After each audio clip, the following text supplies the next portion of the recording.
What happens when Hollywood's most disciplined warrior meets television's sharpest tongue in what was supposed to be a routine morning chat? What unfolds when a man who spent 4 decades perfecting the art of control finally reaches his breaking point on live television? This isn't just another celebrity interview gone wrong. It's the story of the most explosive, most devastating, and utterly unforgettable confrontation in morning television history. A moment so raw, so visceral, so completely unscripted that it left an entire studio speechless and millions of viewers stunned. Tom Cruise. The name alone conjures images of impossible stunts, box office records, and a work ethic that's become legendary in an industry known for excess and ego. For 40 years, he's been the gold standard of professionalism. The man who does his own stunts, the actor who shows up 6 hours early, the star who treats crew members like family, a living icon who has navigated the treacherous waters of fame with grace, humility, and an iron will that has never faltered in public. Until that morning, until Joy Behar decided to test just how far she could push. What followed was the moment when calculated provocation met decades of accumulated pressure, when a predatory question collided with a man who had finally had enough, when the mask of celebrity composure shattered on live television, revealing something far more powerful underneath: raw, unfiltered truth, delivered with the force of a man who had spent a lifetime earning the right to speak it. The studio lights were bright that morning. The audience buzzed with anticipation. Cameras rolled, and nobody, not the producers frantically working their control boards, not the other hosts arranged in their familiar semicircle, not even Joy Behar herself, had any idea they were about to witness television history. This is the story of what happened when Tom Cruise erupted. The morning of November 8th started like any other episode of The View. The studio audience filed in, excited for another round of celebrity interviews and hot topic discussions. The show's signature red couches gleamed under the lights as camera operators checked their angles and sound engineers adjusted their levels. In the control room, producers reviewed the rundown, confident the day would go smoothly. Tom Cruise wasn't scheduled to arrive until 9:47 for the 10:15 segment, but true to his reputation, he walked through the studio doors at 8:30. Not with an entourage, but with a single publicist and a warm smile that immediately disarmed the staff. "Morning, everyone!" he called out, his familiar voice carrying across the floor. "Hope I'm not too early." Crew members exchanged glances. They'd seen hundreds of celebrities come through. Divas demanding specific water temperatures, method actors refusing to break character, influencers glued to their phones. But Tom Cruise was different. He shook hands with camera operators, learned the names of production assistants, and asked the makeup artist about her weekend. "Mr. Cruise, you really didn't have to come so early," the segment producer stammered, flustered by his genuine warmth. "Tom, please," he corrected with that megawatt smile. "I like to get a feel for the space. Plus, I wanted to make sure I wasn't rushing anyone. Your time is valuable too." Little did he know, his early arrival would become the calm before an unprecedented storm. The hosts began arriving around 9 a.m. Whoopi Goldberg came first, lighting up when she saw Tom. They'd worked together on a charity initiative for underprivileged children, and their reunion was genuinely warm. Sarah Haynes followed, excited about the interview. Even Sunny Hostin, usually reserved, seemed animated at the thought of speaking with someone of Tom's caliber. And then Joy Behar made her entrance. Those who knew her recognized something in her expression, a calculating look, a slight smile that never quite reached her eyes. She greeted Tom politely enough, professional, measured. But there was something underneath, something the veteran crew members had seen before. Joy Behar was locked and loaded. "Tom, wonderful to have you," she said, extending her hand. Her grip was firm, businesslike. "Joy, thanks for having me," Tom replied, his warmth unwavering. I've been a fan of the show for years. You all keep it real, and I respect that." Joy's smile widened slightly.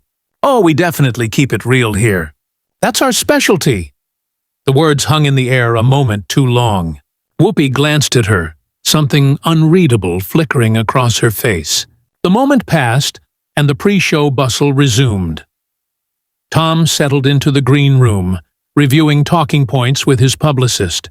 The new film Shockwave Protocol was his passion project, a return to the hard-edged action that made him a household name, combined with a deeper exploration of the moral cost of violence. He'd trained for 8 months, performing stunts insurance companies forbade. At 58, he was proving that dedication could defy time itself.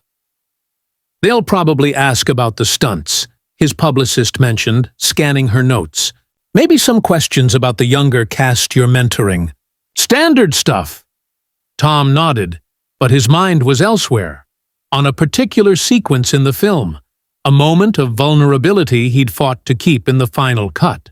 A scene where his character breaks down, revealing the psychological toll of decades of violence. It was the kind of honesty he hoped audiences would see. That scene in Shockwave Protocol, the one showing raw emotion instead of pure spectacle, was the kind of moment big-budget action films usually cut. But Tom had insisted it stay. It was real. It was human. It mattered.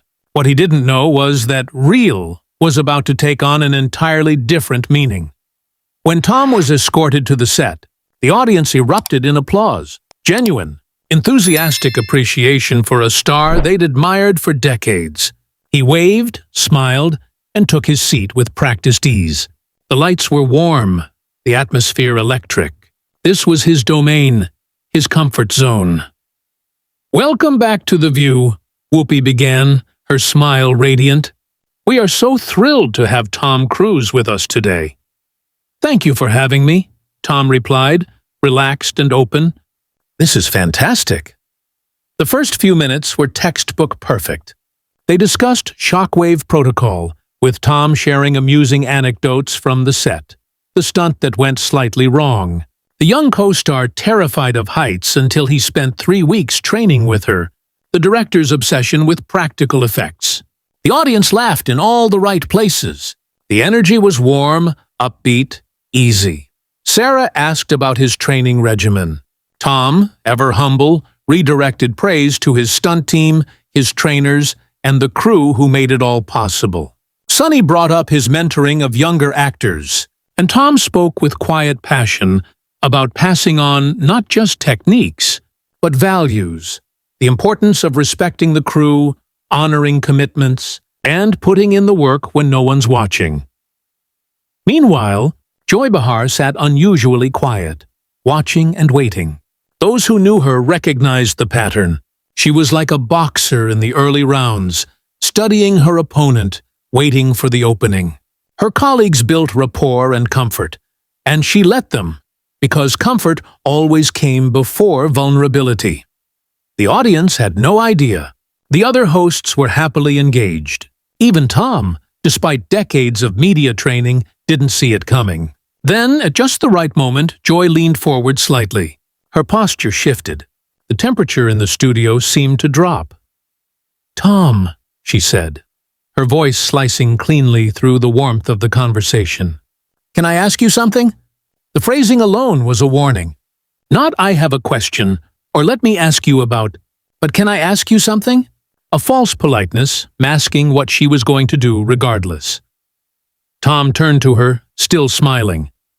"Of course." "You talk a lot about values and responsibility," Joy began, her tone conversational but sharp enough to cut glass. "About mentoring the next generation, about putting in the work. But I'm curious, how do you reconcile that with some of the choices you've made in your personal life?" The air shifted. Whoopi's eyes widened slightly.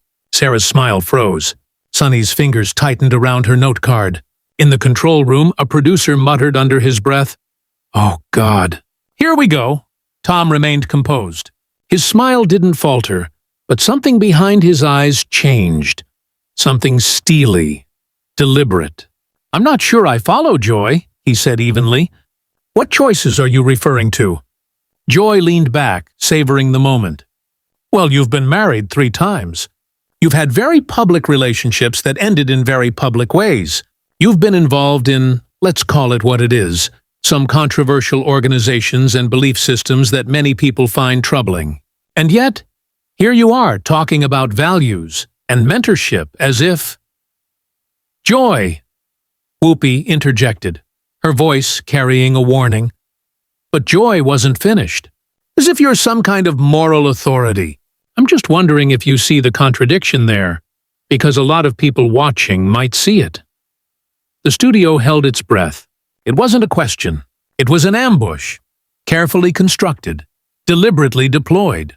A personal attack wrapped in the guise of journalism, designed to provoke, to embarrass, to score points with viewers who love to see celebrities knocked off pedestals. Tom Cruise sat perfectly still, his expression calm, his posture unshaken. Yet everyone in that studio, from the audience to the hosts, felt something shift in the air around him. Joy, he said quietly, his voice low and measured. That's an interesting way to frame a question. There was no anger in his tone, not yet. Only clarity, the kind that came from decades of surviving Hollywood's most treacherous waters. I'm just asking, Joy pressed, sensing she'd drawn blood. You put yourself out there as this example of dedication and professionalism, but your personal life tells a very different story, doesn't it? 3 marriages, 3 divorces. That's not exactly the picture of stability you're trying to sell here, is it? Joy, that's really not, Sarah began, clearly uncomfortable. No, it's fine, Tom interrupted calmly, though his voice carried a new undercurrent that made everyone in the studio focus in.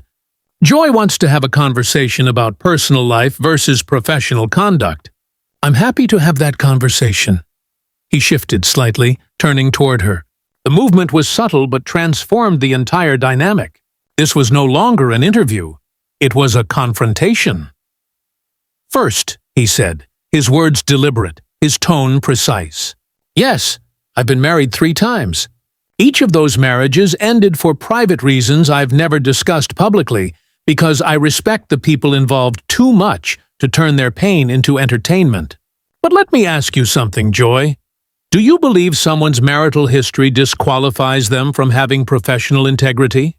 I'm not saying it disqualifies you, Joy shot back, clearly enjoying the clash. I'm saying there's a disconnect between the image and the reality. You can't stand there. I'm sitting, actually, Tom interrupted smoothly, a trace of steel in his correction. But please, continue. Joy's eyes narrowed. She wasn't used to being interrupted. Most guests either wilted under her questioning or hid behind rehearsed PR lines. But Tom Cruise was doing neither, and she could feel her control of the situation starting to slip. Tom Cruise's demeanor had shifted. The friendly movie star was gone. In his place sat someone else entirely. Someone harder. Someone who'd survived 4 decades in an industry that chewed up and spit out lesser talents. Someone who'd finally decided that silence was no longer an option. Here's what we're really doing here, Joy, he said, his voice level, but carrying an unmistakable weight. We're not having a conversation about professional conduct or personal values. What you're doing, and everyone watching knows it, is trying to score points by attacking someone's private life and religious beliefs on live television. Is that accurate? Joy opened her mouth to respond, but Tom continued, his words precise and cutting. Because if we're going to have that conversation, let's have it honestly. You want to talk about my marriages? Fine, I've been divorced. Each time was painful. Each time I tried my best and it didn't work out. I've never claimed to be perfect in my personal life, Joy, but I show up to work on time. I treat every person on every set with respect.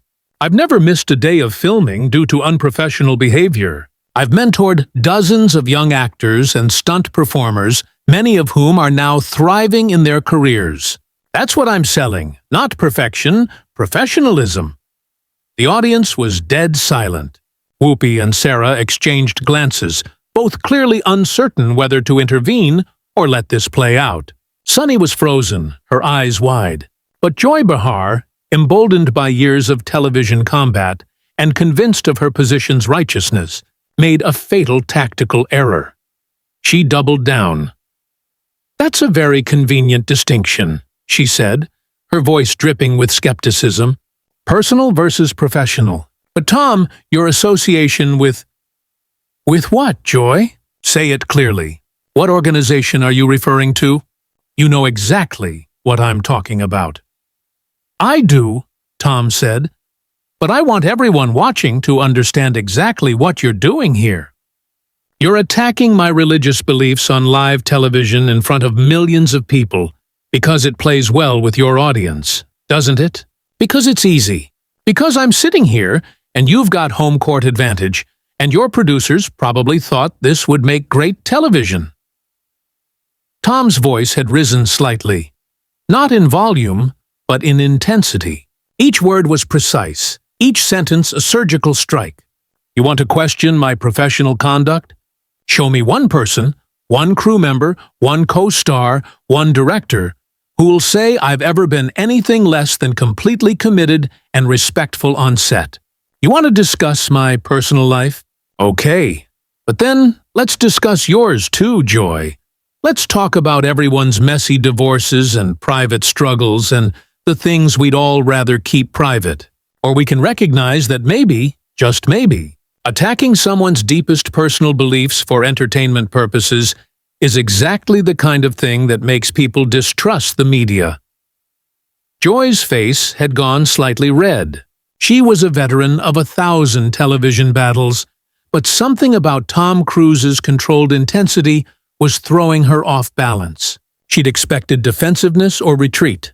Instead, she'd gotten a systematic dismantling of her approach, delivered with devastating precision. "I'm a journalist," she started. "You're a television host," Tom corrected, his voice edged with steel. "And that's fine. It's an important job. But let's not pretend this is investigative journalism. This is entertainment television, and you just tried to use someone's personal pain and private beliefs as a weapon. Why? What did you think was going to happen here?" The other hosts were frozen. Whoopi had her hand partially raised, as if to intervene, but she was torn between her role as moderator and her evident sympathy for Tom's position. Sarah was staring at Joy with an expression that might have been shock or anger. Sunny had actually shifted her chair slightly away from Joy, a subconscious attempt to distance herself from what was unfolding. In the audience, people leaned forward, completely transfixed. This wasn't the usual celebrity interview. This was real conflict, real emotion, real stakes playing out in real time. Some faces showed discomfort, others satisfaction, as if they'd been waiting years to see someone stand up to Joy Behar's confrontational style. Joy, sensing she was losing control, tried a softer tone. "Tom, I'm not attacking you. I'm asking legitimate questions that many people have." "No," Tom cut her off. His voice dropped to a whisper quiet intensity that was somehow more powerful than any shout could have been. "No, Joy. Don't hide behind many people. You don't get to launch personal attacks and then hide behind the fig leaf of just asking questions. Own what you're doing. You wanted to take down Tom Cruise on live television. You wanted a moment. You wanted to be the person who finally made me crack. Fine, you got your moment, but understand something."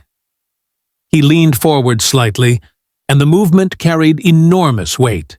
This was a man who'd performed death-defying stunts, trained with world champion fighters, and built an empire through sheer will and discipline.